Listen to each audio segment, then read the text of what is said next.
धन्यवाद पिता ईश्वर, धन्यवाद प्रभु आज के दिन के लिए, जीवन के वरदान के लिए, अच्छे स्वास्थ्य के लिए। हम तेरी आराधना करते, तेरी महिमा गाते हैं, तेरी जय जयकार करते हैं। तू दयावान, तू दया का सागर है। या मेरे खुदा, मैं तेरा शुक्रिया करता हूँ आज के इस नए दिन के लिए जिसे तूने हमारी ज़िंदगियों में जोड़ा है। तूने हमें सुरक्षित रखा, हमारी हड्डियों को बल प्रदान किया।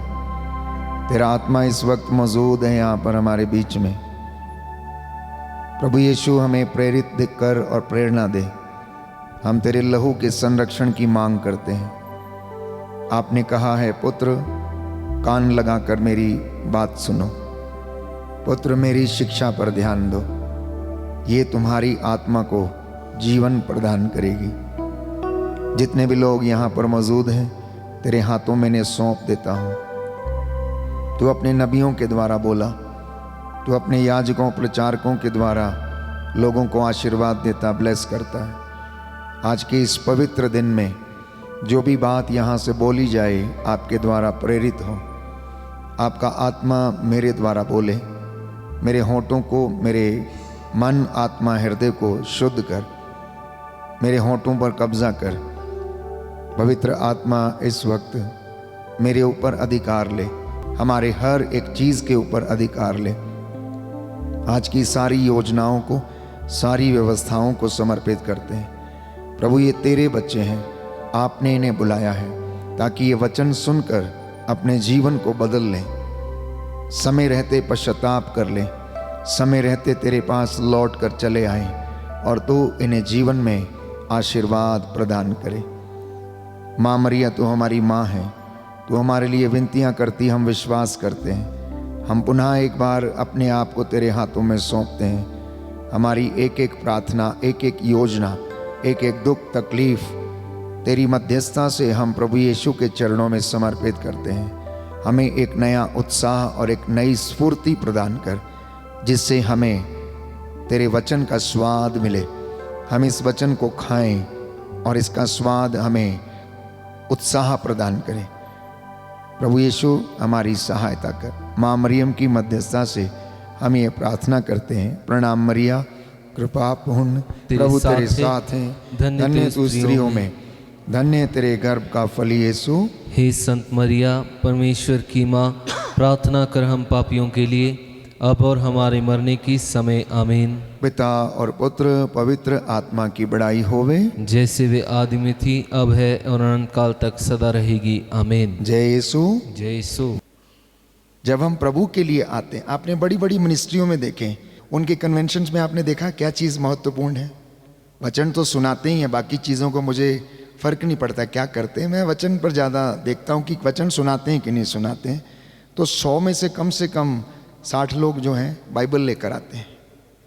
उनको वचन पढ़ाया जाता है, वहाँ पर वचन पढ़ाया जाता है, सिखाया जाता है, बाइबल उठवाई जाती है ताकि वो बाइबल को उठाना सीखें, बाइबल को उठाना सीखें, वचन को उठाना सीखें, प्रभु को ऊंचा करना सीखें। खाली बोलने से नहीं। आपके घर में प्रभु को स्थान है या नहीं है, इस बात से पता चलता है कि वचन की घोषणा आपके घर में होती है नहीं होती है। मैं बहुत अच्छा ओरेटर हो सकता हूँ, मैं बहुत अच्छा गायक हो सकता हूँ, मैं बहुत अच्छा गा सकता हूँ, या मैं बहुत अच्छा बोल सकता हूँ, लेकिन यदि पवित्र धर्म शास्त्र से वचन घर में ना पढ़ा जाए तो मैं समझता हूँ कि कोई चीज़ की कमी ज़रूर हमारी ज़िंदगी में होती है। तो जब भी आप कन्वेंशन में या रिट्रीट में जाएं, अभी मैं फादर लोगों की रिट्रीट में था 1 हफ्ते से, तो मैं करके आया। प्रीचर ने जो भी बताया, एक एक चीज़ को हमने नोट किया, लिखा, एक एक वचन को हमने पढ़ा। हो सकता है कुछ वचन आपने सुने हैं लेकिन आप जानते नहीं हैं, याद नहीं होता है, और जब याद नहीं होता है तो हम उसे क्या कर पाते हैं, एग्जीक्यूट नहीं कर पाते। तो ये हथियार हमारा हमारे साथ होना चाहिए। ये शरीर एक बंदूक है उदाहरण के लिए, और हम आत्मिक युद्ध में हैं। You know, we are in a spiritual war. This is a spiritual war. आज जो यहां हो रहा है ये एक आध्यात्मिक युद्ध है। आप यूं ही नहीं यहां बैठे हैं, मैं आपको ये बताने का प्रयास कर रहा हूं कि प्रभु आपको बंधनों से आज़ाद करना चाहता है। मैं आपको ये बताना चाह रहा हूं कि परमेश्वर आपसे प्रेम करता है। मैं आपको ये बताना चाह रहा हूं कि परमेश्वर दयालु है, दया करता, क्षमा करता है। लेकिन गंदी दुष्ट आत्मा ये कह रही कोई बात नहीं, फर्क नहीं पड़ता, हम उसको क्यों क्षमा करें, नो प्रॉब्लम, तुम छोटे हो जाओगे, तुम्हें विनम्र बनने की ज़रूरत नहीं है, तुम ऐसे ही अच्छे हो, वो कौन होता है। ठीक है, इस तरीके के विचार हमारी ज़िंदगी में आते हैं और दोनों ही संघर्ष चलते रहते हैं। और हम सोचते हैं कि करें या ना करें, चर्च जाएं या ना जाएं, प्रार्थना करें या ना करें, उपवास करें या ना करें, मेडिटेशन करें तो कैसे करें, इसको एग्जीक्यूट करें तो कैसे करें। एक ज़माना था जब ऋषि मुनि तपस्या किया करते थे पहाड़ों पर बैठकर। हमारे संत जितने भी हुए, शहीद हुए, घंटों मेडिटेशन में रहा करते थे। लेकिन अब वो प्रथा गायब हो गई है। अब वो प्रथा गायब हो गई है। अब लोग तपस्या नहीं करते हैं या एक पैर पे खड़े रहकर मॉर्टिफिकेशन नहीं करते हैं। चीज़ें बदल गई हैं। तकनीक के अनुसार हमारी सोच, हमारा विचार, हमारे काम, सब कुछ बदला है। अब समय आ गया है खुलकर वचन बोलने का, समय आ गया है खुलकर प्रभु के वचन की गवाही देने का। और बाइबल कहती है जो अंगीकार करेगा, जो विटनेस करेगा, जो गवाही देगा, वचन के साक्ष्य के द्वारा वो बचाया जाएगा। प्रकाशना ग्रंथ में हम पढ़ते हैं, क्योंकि लिखा है, प्रकाशना ग्रंथ में हम पढ़ते हैं कि वो अपने साक्ष्य के द्वारा बचा लिए गए। Hallelujah, hallelujah. दाहिना हाथ उठाकर अंगीकार करेंगे, हालेलुया, हालेलुया। हे प्रभु यीशु, हे प्रभु यीशु, मैं विश्वास करता हूँ, मैं विश्वास करता हूँ आपका वचन, आपका वचन आत्मा और जीवन है। आत्मा और जीवन मैं इस है। वचन को ग्रहण करता हूँ। मैं इस वचन को ग्रहण करता हूँ। Hallelujah, hallelujah, hallelujah, hallelujah, hallelujah. Hallelujah. तो जब आप इस वचन को साथ में लेकर चलेंगे, जब आप इसको रोज पढ़ेंगे, जब आप इसको रोज याद करने की कोशिश करेंगे, तो आप कहीं भी खड़े होकर युद्ध लड़ सकते हैं। हम लोग जाते हैं प्रवचन करने के लिए, वचन सुनाने के लिए, वहाँ 3-4 हज़ार लोग रहते हैं और हम 4-5 लोग रहते हैं उस आत्मिक युद्ध को लड़ने के लिए। ऐसा ही नहीं, पल्ली में मध्यस्थ प्रार्थना दल जो होता है वो प्रार्थना करता है। 6 महीने पहले साधना की, रिट्रीट की तैयारी जो होती है, कम से कम मिनिमम 6 महीने पहले होनी चाहिए। तैयारी कैसे होती, इंग्लिश में कहते हैं रिमोट प्रिपरेशन।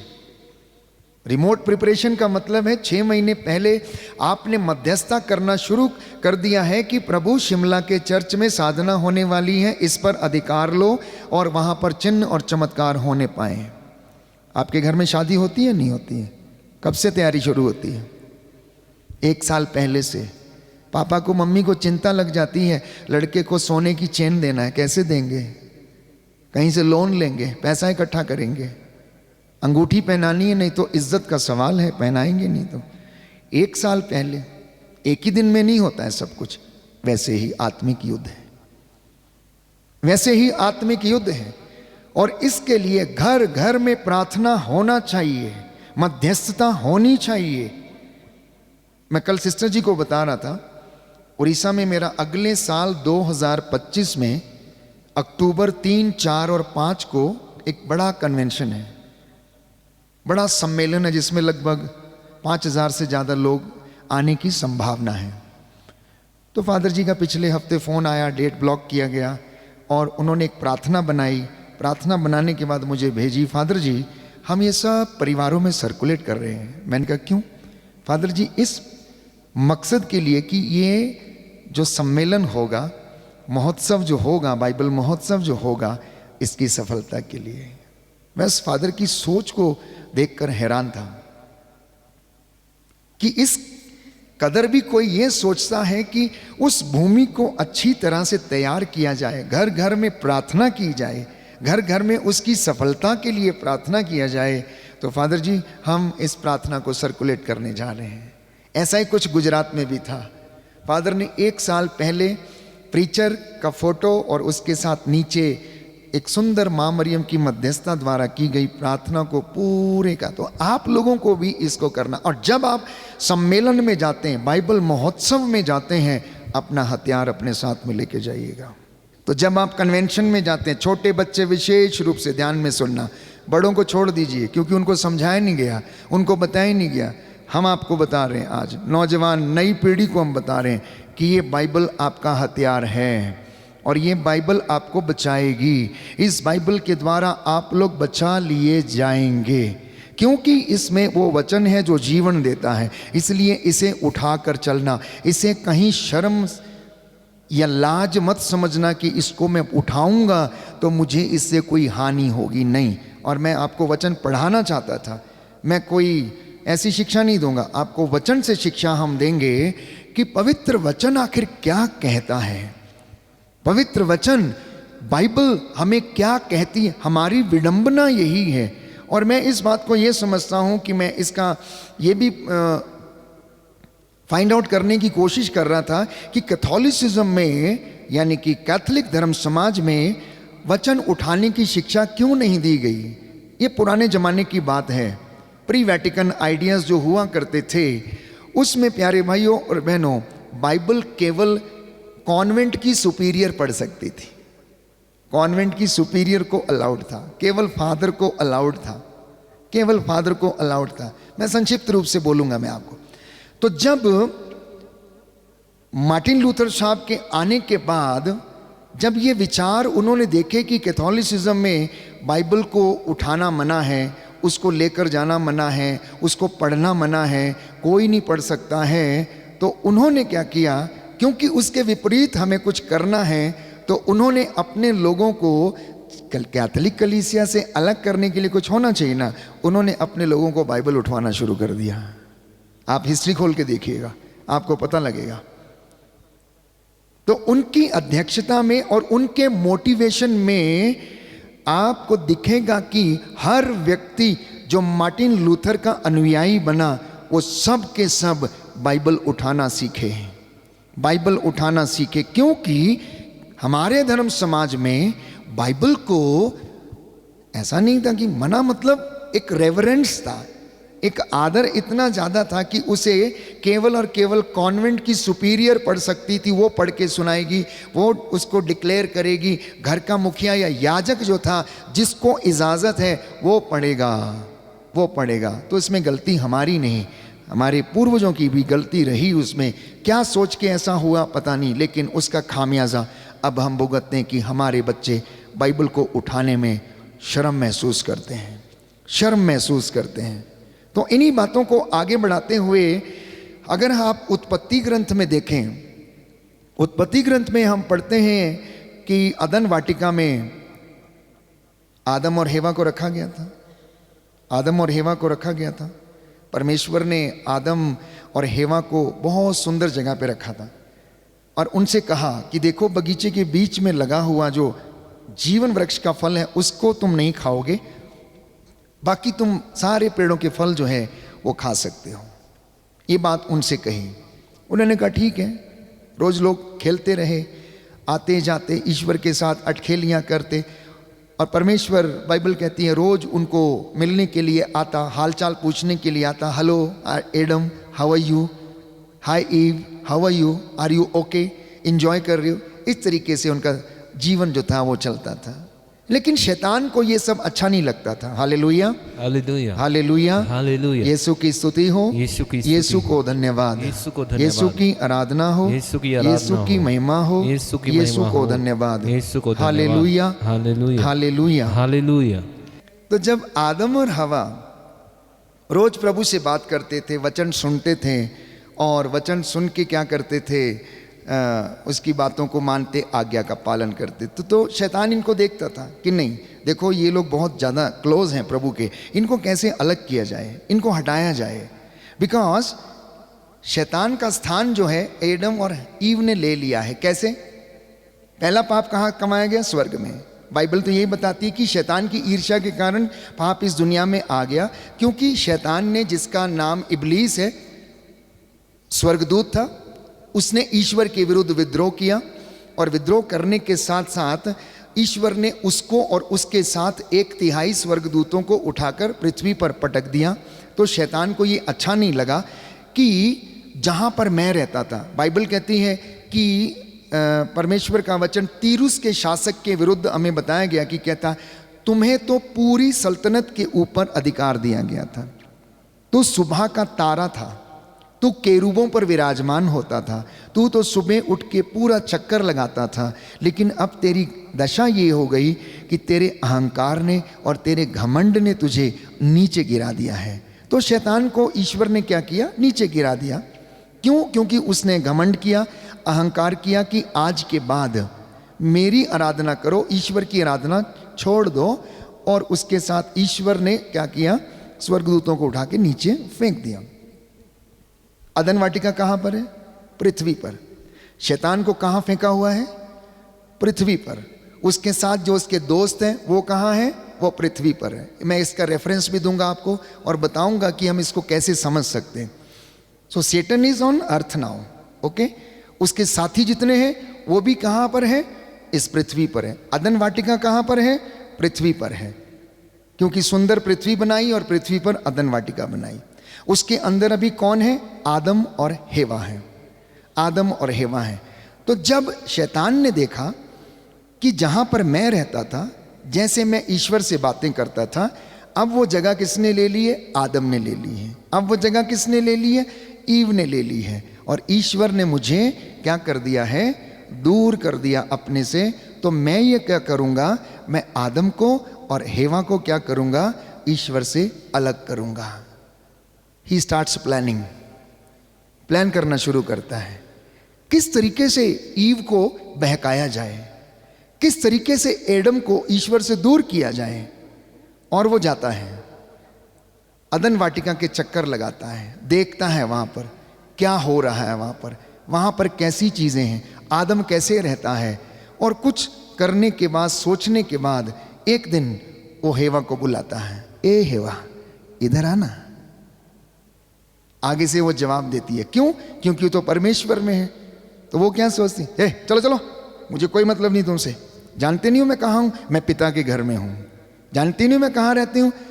मैं ईश्वर के पास रहती हूं। अरे सुन तो, मेरी बात तो सुन, कुछ थोड़ी करने जा रहा हूं मैं। सीधा कॉन्वर्सेशन ना। जब किसी को बहकाना होता है, लालच में डालना होता है, किसी को अपनी ओर आकर्षित करना होता है, तो वो 1000 तरीके की योजनाएं और प्लान करता है और उसको अपने वश में करने की कोशिश करता है। और शैतान ने भी ऐसा ही किया। हेवा के बहुत मना करने के बाद भी वो क्या हो गया? सक्सेस नहीं हो पाई। और एक दिन वो परेशान हो गई और ये कहकर अपना माथा पटकती होगी, ये रोज रोज मेरे पीछे पड़ा, ये रोज आ जाता है, चलो मैं आज इसकी बात सुन ही लेती हूं। और वो जाती है, पूछता है क्या तुम्हें ये सारे पेड़ों के फल खाने के लिए मना किया? नो ना ना ना ना ना। हेवा कहती नो, हम सब पेड़ों के फल खा सकते हैं, केवल एक पेड़ का जो बगीचे के बीचों बीच है उसका फल नहीं खा सकते। बोले क्यों? क्योंकि ईश्वर ने कहा है कि अगर तुम उसको खाओगे तो तुम मर जाओगे। सीधा प्लानिंग। कहता नहीं, तुम मरोगे नहीं। अगर तुम ये फल खाओगे तो तुम मरोगे नहीं, तुम ईश्वर के जैसे बन जाओगे। अब ये डाउट उसने इस लेडी के अंदर, ईव के अंदर डाल दिया। और आपको पता है कि महिलाएं कितनी जल्दी, अगर किसी ने कुछ बोल दिया, जरा सा भी कुछ बोल दिया, तो उनको रात में भी वो खटकता रहता है। अच्छा ऐसा है, लेट मी प्लान। अच्छा, वो सोचती रहेगी। पति बाहर जाएगा, वो सोचती रहेगी कि मैं कैसे करूं, कैसे यहाँ से जाऊं, वहाँ करूं। और वो करती हैं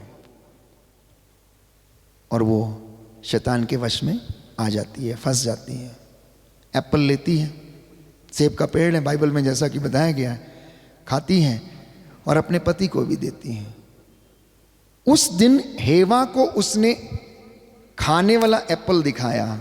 आज आपको और मुझे ये 8 इंच का एप्पल दिखाता है। फर्क सिर्फ इतना हुआ है, तकनीक में चेंज हुआ है। समझ रहे हैं? आपको हंसी आ रही, छोटे बच्चे बड़े बच्चे। आपने तकनीक चेंज की, उसने भी तकनीक चेंज कर दिया। उस दिन खाने वाला एप्पल दिखाया था और अब वो 8 इंच का ऐसा एप्पल जो आपके हाथ में है, जिसमें 1 सेकंड क्या फ्रैक्शन ऑफ सेकंड में आप पूरी दुनिया घूम सकते हैं। चाहे अश्लीलता हो, चाहे धोखेबाजी हो, चाहे षड्यंत्र हो, चाहे पोर्नोग्राफी हो, या किसी भी तरीके का कोई भी चीज। पहले वो चल के आता था, अदन वाटिका में चक्कर लगाता था, अब वो आपके घर में ही रहता है। क्यों?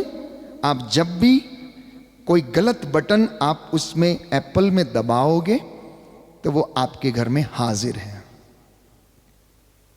आप कहेंगे कि फादर जी कैसी बातें कर रहे हैं आप वीडियो करो, और अगर कोई व्यक्ति गलत इंटेंशन से, गलत पिक्चर से, या गलत नग्न तस्वीरों से, या अपने फ्रेंड को अपनी अर्धनग्न तस्वीरें वीडियो कॉल के द्वारा दिखाता या उसे पोस्ट करता है, तो शैतान आपके पूरे घर को और कमरे को चक्कर लगा के जाता है। मम्मी ये देखो, ये मेरा कमरा है, पापा ये मेरा कमरा है। और यही बात अगर गर्लफ्रेंड से की जाए तो किस तरीके की बातें होंगी आप समझ सकते हैं। सो Satan can visit you in a fraction of second in your personal room, in your personal room. And young girls and boys, they cannot escape. और इसलिए आज इन बच्चों को प्राइवेसी चाहिए, आज इनको अपने कमरे चाहिए। पहले कमरों की ज़रूरत नहीं होती थी, इधर हम सोते थे, इधर मम्मी, इधर सिस्टर, इधर बुआ, इधर अंकल, उधर आंटी, एक लाइन में सो जाया करते थे। आज के बच्चों को क्यों? क्योंकि ये स्टूपिड एप्पल जो शैतान ने सदियों पहले आदम और हेवा को दिखाया था, अब वो एप्पल आपको और मुझे दिखाता है। कहता है इसको देखो बेटा, ये है गेम बेटा, ये है देखो आजकल है ना, यहाँ पैसा लगाओ, यहाँ तुम्हें इतना मिलेगा। और उसमें कितने लोग धोखे के शिकार हैं, कितने लोग षड्यंत्र के तहत शिकार हो गए, कितने लोगों का जीवन बर्बाद हो गया है, कितने लोगों के घर लूट गए हैं, कितने लोगों के पति पत्नी के रिश्ते जो हैं शैतान ने खराब कर दिए हैं। ये वास्तविकता है, ये परिस्थिति है। This is the present situation. इसलिए मैंने कहा इस एप्पल को उतना उठाइए जितना जरूरी है, लेकिन आप वचन को आप ऊपर रखिएगा। वचन में आपको बताया जाएगा बुराई क्या है, धोखा क्या है, झूठ क्या है, सच क्या है, ईश्वर कैसा दिखता है, ईश्वर कैसा है, वो आपको दिखाएगा, वो आपको दिखाएगा। इतना ही नहीं, और जब हम इन बातों में फंस जाते हैं तो उससे निकलना हमारे लिए बहुत मुश्किल हो जाता है। Hallelujah, hallelujah, hallelujah, hallelujah. Yeshu की स्तुति हो, यीशु की स्तुति हो, यीशु को धन्यवाद, यीशु को धन्यवाद, यीशु की आराधना हो, यीशु की आराधना, यीशु की महिमा हो, यीशु की महिमा, यीशु को धन्यवाद, यीशु को धन्यवाद। Hallelujah, hallelujah, hallelujah, hallelujah, hallelujah, hallelujah. तो कल मैंने आपको जो समझाया था, एक रिकैप करेंगे और उसके बाद हम और गंभीरता से वचन में आगे बढ़ेंगे। कल मैंने आपसे कहा था कि मनुष्य के जिंदगी में स्टेबिलिटी नहीं है। पहली बात मैंने कही थी। क्यों नहीं है? क्योंकि उसके आत्मा और शरीर दोनों एक दूसरे के विरुद्ध इच्छा करते हैं। इसीलिए इंसान की जिंदगी में शांति नहीं है, स्टेबिलिटी नहीं है। तो मैंने आपसे यह भी कहा था, स्टेबिलिटी नहीं होने के कारण वो पाप भी कर रहा है, पुण्य भी कर रहा है, भलाई भी कर रहा है, बुराई भी कर रहा है, प्रेम भी कर रहा है, घृणा भी कर रहा है। वो अंधकार में भी रहता है, प्रकाश में भी रहता है, मतलब दोनों काम करता है, फर्क नहीं पड़ता है। क्या कहता है? कोई बात नहीं, हो जाएगा, चलता है, प्रभु माफ करने वाला है, वो हमें माफ करेगा, वो हमें माफ करेगा। फिर मैंने आखिरी बात आपसे कही थी कि आप प्रभु का घर बनाना तो वो आपका घर बनाएगा, आप प्रार्थना में रहना तो आपको सामर्थ्य देगा, आप एडोरेशन में रहना तो आपको छुटकारा और चंगाई मिलेगी। इतना ही नहीं, यदि आप उसकी हजूरी में रहेंगे तो प्यारे भाइयों और बहनों, वो आपके साथ हमेशा रहेगा। ये कल का वक्तव्य था। आज का जो वक्तव्य है, मैं आपसे एक सवाल पूछना चाहता हूं। जैसा कि भाई संदीप ने शुरुआत की थी, स्वतंत्रता की, बंधनों की, तो ये सवाल ये है कि क्या आप बंधनों में हैं या नहीं? Are you in a bondage? Are you in a bondage? Are you in a bondage? अब आप मेरे से पूछेंगे, फादर जी ये बॉन्डेज क्या है? आप में से कुछ लोग कहेंगे नहीं नहीं, हम तो जी आज़ाद हैं, हम तो जी स्वतंत्र हैं। अब जो मैं आपको बताने जा रहा हूं, उनमें से अगर एक भी आपकी जिंदगी में है तो इसका मतलब है कि आप बॉन्डेज में हैं। इसका मतलब है कि आप बॉन्डेज में हैं, आप बंधन में हैं, और उस बंधन के कारण आप आत्मिक उन्नति नहीं कर पा रहे हैं। उस बंधन के कारण आपके जीवन में प्रार्थना का अभाव है। उस बंधन के कारण परिवार में अशांति है। उस बंधन के कारण व्यक्तिगत जीवन में उन्नति नहीं आ पाती है। तो ये बंधन प्यारे भाइयों और बहनों किसी की जिंदगी में भी हो सकता है। मेरी जिंदगी में भी हो सकता है, आपकी जिंदगी में भी हो सकता है। जो प्रचारक है वो भी बंधनों में हो सकता है, जो सुनने वाला है वो भी हो सकता है, साधारण व्यक्ति भी हो सकता है। तो कुछ एक बंधन जो है पहले मैं आपसे बताना चाहता हूं, ताकि आज शाम को जब आप पाप स्वीकार करें तो एक एक व्यक्ति को पता होना चाहिए कि पाप स्वीकार करना किस बात के लिए है। So I have a list of all the bondages. सबसे पहला बंधन ईर्ष्या का बंधन। If you are going through the feeling of jealousy, that is a bondage. ईर्ष्या का बंधन। अब ईर्ष्या कैसी? अपने भाई से, बहन से, बच्चे से, या किसी व्यक्ति से जो आपका फ्रेंड है या कलीग है या दफ्तर में आपके साथ काम करता है, आपको उसका उठना बैठना पहनना अच्छा नहीं लगता है, या उसके पास अच्छी गाड़ी है, आप उसको क्या करते रहते हैं? ईर्ष्या करते हैं। तो आप बंधन में, पहला। दूसरा, अहंकार के बंधन, ईगोइज्म। स्वाभिमान अच्छा है लेकिन अहंकार अच्छा नहीं है। स्वाभिमान अच्छा है लेकिन अहंकार अच्छा नहीं है। स्वाभिमान होता है सेल्फ रिस्पेक्ट, लेकिन अहंकार जो होता है ये नकारात्मक इमोशन है, नेगेटिव इमोशन है। तीसरा बंधन, अगर किसी को जरूरत से ज्यादा गुस्सा आता है, क्रोध आता है, दैट मीन्स वो व्यक्ति बॉन्डेज में है और क्रोध की दुष्ट आत्मा से पीड़ित है। चौथा, किसी को लड़ाई करने की आदत है, चाहे छोटे बच्चे हों या बड़े हों, बिना सोचे समझे वो बंधनों में, तो लड़ाई के बंधन। कुछ एक लोग अपदूतों से ग्रसित रहते हैं, वशीकरण की दुष्ट आत्मा के वश में रहते हैं। तो उसके बाद भूत प्रेत साधने वालों के बंधन, जादू टोना करने वालों के बंधन। अगर इनमें से कोई भी ऐसा बंधन आपके खानदान, आपके परिवार या किसी व्यक्ति के जीवन में है, तो इसका मतलब है वो परिवार, वो व्यक्ति बॉन्डेज में है। उसके बाद छोटे छोटे जो बंधन व्यक्तिगत जीवन में जो रहते हैं, फॉर एग्जाम्पल, उदाहरण के लिए, कोई व्यक्ति वचन सुनना नहीं चाहता, उसे सुनना अच्छा नहीं लगता, इसका मतलब ये है कि वो कुछ और सुनना चाहता है, तो वो बंधन में है। कुछ एक व्यक्ति नशे के बंधन में है, excess drinks, excess drugs, excess नशा, जिसमें कि अपनी सुध बुध खो लेता है। एडिक्शन का बंधन, एडिक्शन चाहे अब मोबाइल का हो, चाहे नॉवेल पढ़ने का हो, किसी भी चीज का एडिक्शन यदि लग जाए तो वो आपको एक बंधन में बांध लेता है। अश्लीलता का बंधन, किसी किसी को देखते ही वासना उत्पन्न होने लगती, बच नहीं पाता है। अश्लील चित्रों से, बातों से, किसी किसी को गंदे जोक्स क्रैक करने का आदत बन जाता है, एडिक्शन सा हो जाता है। ये एक बॉन्डेज है। लालच का बंधन। कोई कोई व्यक्ति आलसी बड़ा है, काम नहीं करता है, समय से काम नहीं करता, उत्साह नहीं है, सोया रहता है, आलसपन के बंधन, द बॉन्डेज ऑफ आलसी व्यक्ति ना जिसे कहते हैं, जो काम नहीं करता है। नेगेटिविटी के बंधन, किसी किसी को आदत होती है नेगेटिव ही बोलना, वो पॉजिटिव बोल नहीं सकते, सकारात्मक सोच ही नहीं सकते।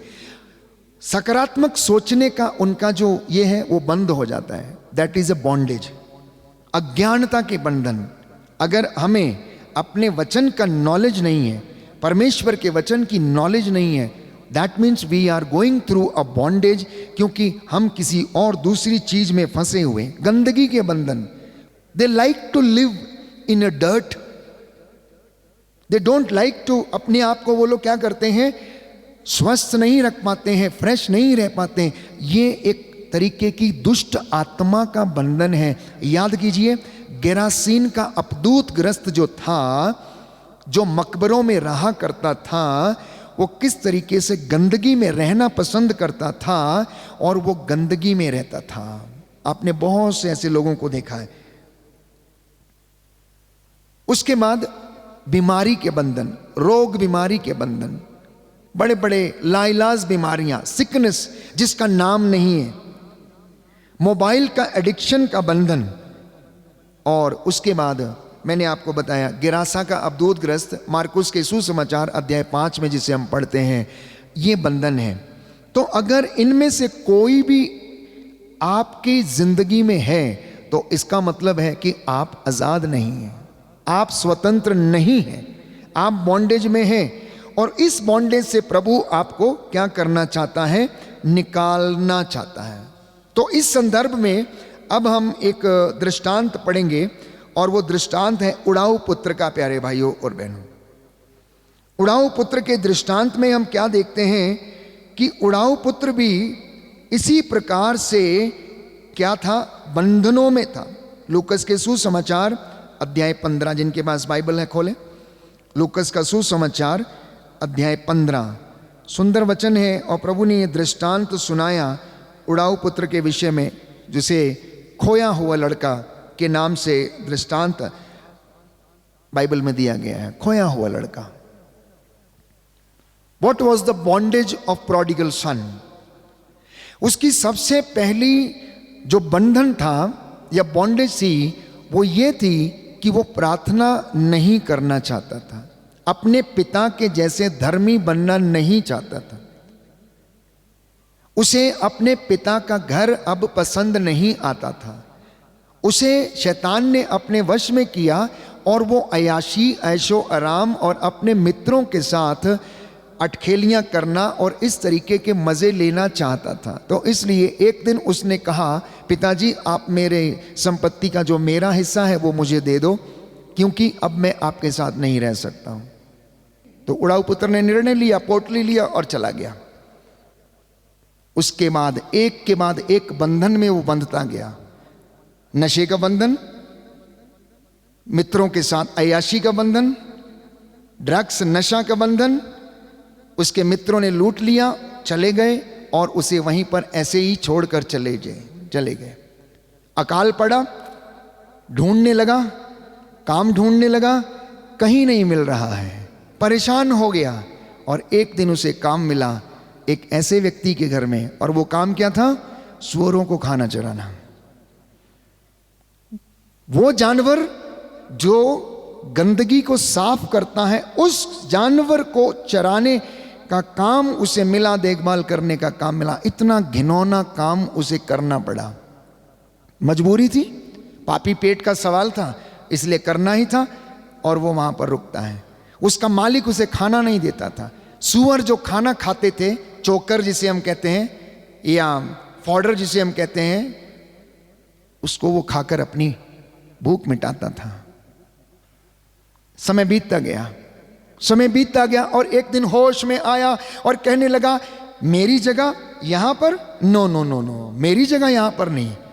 मैं तो एक ऐसे बाप का बेटा हूं जो बड़ा धर्मी है, जो बड़ा दयालु है, जो बड़ा क्षमा करने वाला है, जिसके पास बहुत सारा पैसा और धन है। जिसके घर में सैकड़ों नौकर हैं, जिसके घर में किसी चीज की कमी नहीं है, मैं यहां भूखों मर रहा हूं? No no no no, I think I must get up and go. और उसने डिसाइड किया, मैं उठूंगा, मैं जाऊंगा, मैं कहूंगा पिताजी की मैंने आपके और स्वर्ग के विरुद्ध पाप किया है, मुझे अपने नौकरों में से एक रख लीजिए, मुझे अपने नौकरों में से एक रख लीजिए। कितने प्रकार के बंधन थे। पहले उसे अहंकार था, पहले उसे घमंड था, पहले वो अयाशी करना चाहता था, पहले मित्रों के साथ घूमना चाहता था, सब कुछ करना चाहता, दुआ प्रार्थना पसंद नहीं, वचन को सुनना पढ़ना पसंद नहीं है, इसलिए जाता है और उन बंधनों में रह के अपने आप को वो नष्ट करता है। तो जब बात प्रायश्चित की आती है, जब बात रिपेंटेंस की आती है, तो रिपेंटेंस एक निर्णय है, रिपेंटेंस एक निर्णय है, पश्चाताप एक निर्णय है। अब इस उड़ाऊ पुत्र ने क्या किया? एक निर्णय लिया। कब लिया? जब वो होश में आया। होश में कब आया? जब उसने अपने पिता के बारे में सोचना शुरू किया, जब उसे रियलाइज करना शुरू किया कि मेरा पिता कैसा है। अब हमारे सांसारिक पिता और स्वर्गीय पिता में जो अंतर है प्यारे भाई और बहनों, वो हमें बाइबल बताती है। अगर हम अपने स्वर्गीय पिता के बारे में ना सोचें तो हम उसके पास लौट कर नहीं जाएंगे। ये बाइबल हमें बताती है ईश्वर कैसा दिखता है, ये बाइबल हमें बताती है ईश्वर कैसा है। इस बाइबल में ईश्वर के विचार लिखे गए, फादर अशोक के विचार नहीं। इस बाइबल में बताया गया है कि ईश्वर ने कितने बड़े काम किए हैं। इस बाइबल में बताया गया है ईश्वर कितना बड़ा है। इसलिए जब हम चर्च में आते हैं, जब हम उसके नाम पर खड़े होते हैं, तो उसको इतना बड़ा देखना जितना बड़ा वो है। You must see the Lord how big he is. कितने बड़े काम वो कर सकता, कितने बड़े चमत्कार वो कर सकता, हमें उतना बड़ा देखने की उसे हमें हमारे अंदर एक सामर्थ्य होनी चाहिए। और ऐसे उड़ाऊ पुत्र एक निर्णय लेता है। निर्णय क्या था? निर्णय ये था, सबसे पहले मैं उठूंगा, बैठे रहने से काम नहीं चलेगा, मैं उठूंगा, देन आई विल वॉक, फिर मैं जाऊंगा। बोले मैं जाऊंगा चल के। आपको परमेश्वर के पास आना है, आने के बाद आपको कहना है। क्या कहना है? कि मैंने आपके और ईश्वर के विरुद्ध पाप किया है। जब आप कन्फेशन में जाते हैं, ये 4 स्टेप करना अनिवार्य है। ये 4 स्टेप अनिवार्य हैं। पहला, अपनी जगह से हिम्मत करके उठना और कन्फेशनल में जाना। जाने के बाद पुरोहित जो ईश्वर के प्रतिनिधि के रूप में वहां पर मौजूद है, उनसे ये कहना कि मैंने स्वर्ग के विरुद्ध, ईश्वर के विरुद्ध पाप किया है, मैं इस लायक नहीं हूं, मुझे क्षमा कर दीजिए। और तब पुरोहित एब्सोल्यूशन देता है और गले से लगाता है, माफ करता है। ठीक वैसे जैसे उड़ाऊ पुत्र के पिता ने उसके बेटे को क्या किया? आलिंगन किया और कहा इसे कुर्ता पहनाओ, इसे अंगूठी पहनाओ, इसे नई चप्पल पहनाओ। ये खो गया था, ये मिल गया है, ये मर गया था, ये जी गया है और वो बंधनों से आजाद होता। हालेलुया, यीशु की महिमा हो, यीशु की महिमा यीशु हो। को धन्यवाद, यीशु को धन्यवाद। Hallelujah, hallelujah, hallelujah, hallelujah. तो जिंदगी में एक स्टैंड लेना अनिवार्य है। जिंदगी में एक स्टैंड लेना अनिवार्य है। You must take a stand for home. किसके लिए? ईश्वर के लिए। अगर आप ईश्वर के लिए स्टैंड लेते हैं तो वो भी आपके लिए एक स्टैंड लेने के लिए तैयार रहता है। वो भी आपके लिए एक स्टैंड लेने के लिए तैयार रहता है। कैसे? बहुत से उदाहरण हैं बाइबल में। पढ़ते हैं कि राजा नबूकदनेस्सर ने शद्रक, मेशक और अबेदनगो को 7 गुना ताप पर जो भट्टी तपाई जा रही थी उसमें डालने की धमकी दे दी। और इन तीनों यहूदी बालकों ने क्या किया? इन्होंने राजा नबूकदनेस्सर से कहा, ओ राजा हमारी बात सुन, ओ राजा हमारी बात सुन, हमारा ये सर यहोवा परमेश्वर के सामने झुकेगा, किसी दूसरे व्यक्ति के सामने ये सिर नहीं झुक सकता। हम उस परमेश्वर के लिए क्या लेते हैं? स्टैंड लेते हैं कि हम उसके लिए खड़े होंगे। इब्राहिम, इसहाक और याकूब के परमेश्वर के सामने अगर ये सिर झुकेगा तो झुकेगा, अन्यथा तेरी बनाई हुई 60 फीट ऊंची जो सोने की मूर्ति है, हमारा सर उसके सामने नहीं झुक सकता। राजा को गुस्सा आया, राजा को गुस्सा आया कि राजा के हुक्म का पालन नहीं किया गया, और उसने उनको उठवाकर क्या डाल दिया?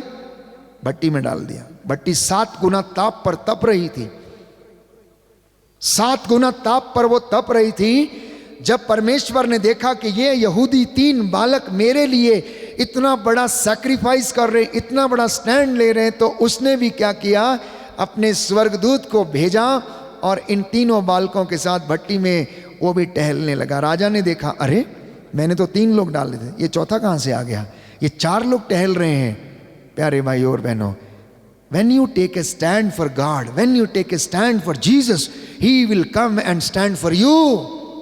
वो आपके लिए खड़ा हो जाएगा। आप बुलाकर देखना, आप बुलाकर देखना। मैंने कई बार बच्चों को ऐसे समझाते हुए बताने का प्रयास किया कि जब भी आप कष्ट में हैं, आप सेंट माइकल से प्रार्थना करो, सेंट माइकल कम डाउन, कम, प्रभु आदेश दीजिए माइकल को अपनी तलवार लेकर आए और मेरी रक्षा करे।